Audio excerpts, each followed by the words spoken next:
Day 5, after a long drive yesterday, due to diversion because of the M1 being closed due to floods in Queensland. We arrived in Mackay just around sunset time last night. Checked into a local motel, which was pretty pants actually, but it was a bed for the night and a bit of respite from the rain.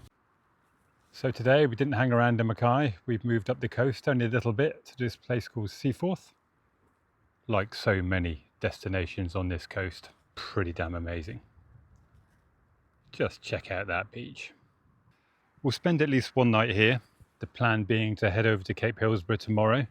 The beach there is well known for its wallaby and kangaroo population that come down to feed in the morning. That's around about dawn time, so I think that's quite early, 5:30ish in the morning. We'll probably go and have a look later on and have a look at some of the coastal walks. After the poor state of the beaches in Indonesia, it is nice to see relatively clean beaches here in Oz. Coconut's better than plastic. It's not perfect.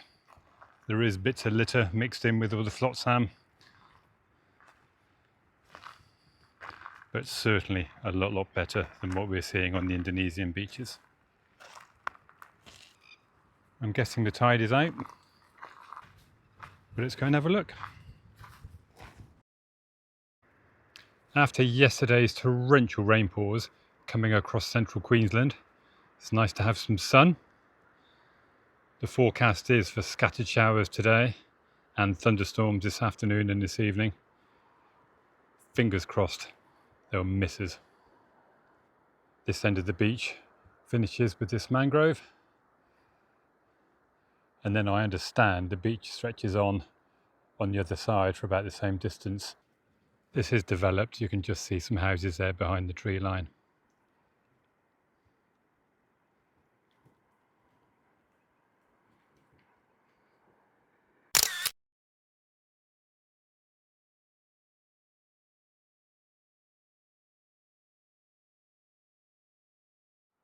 We are the only people on the beach. We're not the first. There are plenty of footprints, people and dog, and I'm going to assume that's dog and not dingo. This section of the beach is covered in these little balls of sand, which I'm assuming are made by crabs, which live in the little holes, which you probably can't see in the video. I hope it comes out, but there are hundreds, maybe thousands of little crabs crawling across the sand there in front of us. That will explain those little balls I mentioned earlier.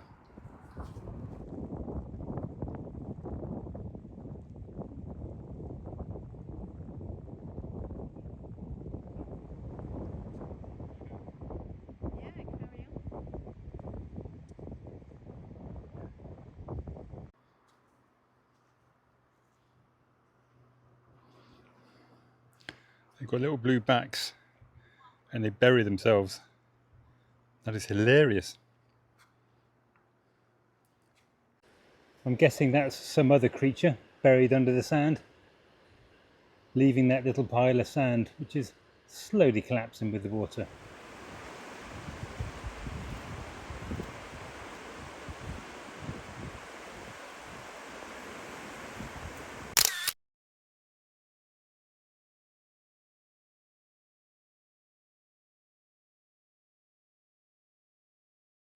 At some point over the past 2 days we did cross over into the Tropic of Capricorn.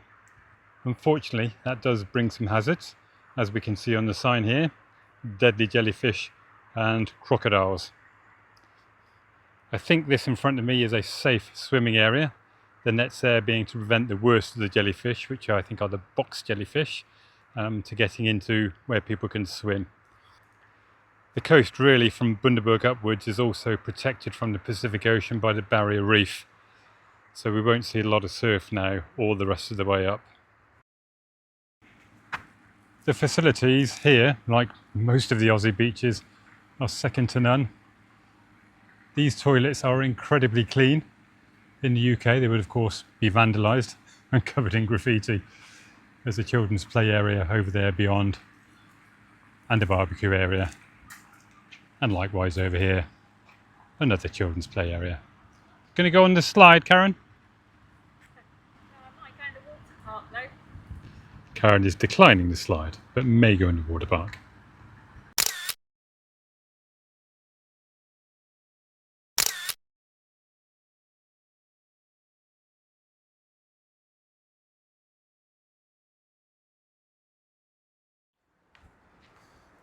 This is Cape Hillsborough Beach. This is where the kangaroos and wallabies come out in the dawn for feeding. And our plan, maybe, is to come and watch that tomorrow morning. We'll see how we feel. Dawn here is quite early, around about 5 o'clock, I think. We're going to take a walk now along the beach and up onto the Cape. Over there, hopefully for a lookout point, and maybe, if we're really lucky, see some turtles in the sea.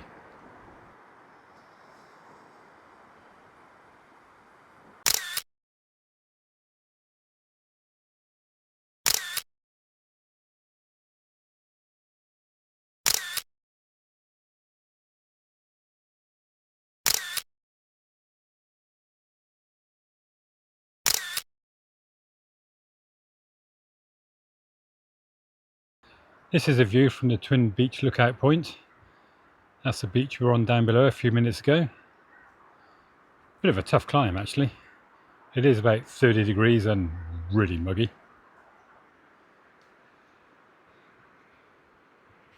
Off to the other side we have the island,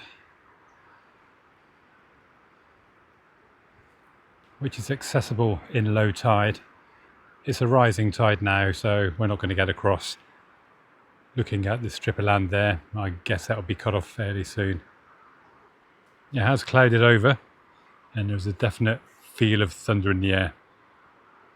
So we want to probably get back to the car fairly sharpish.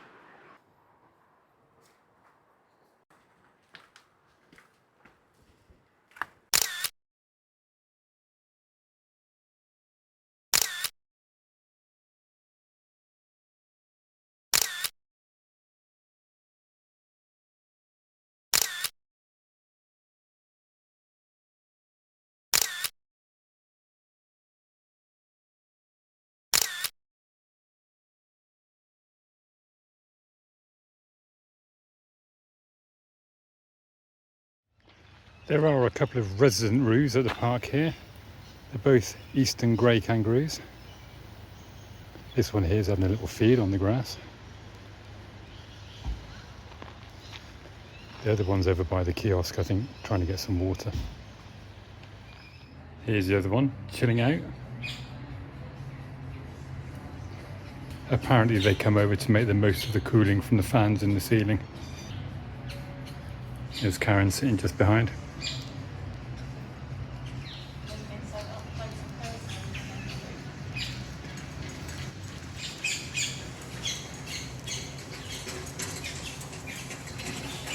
Although semi-tame, they are still wild animals, so a little bit of caution is advised.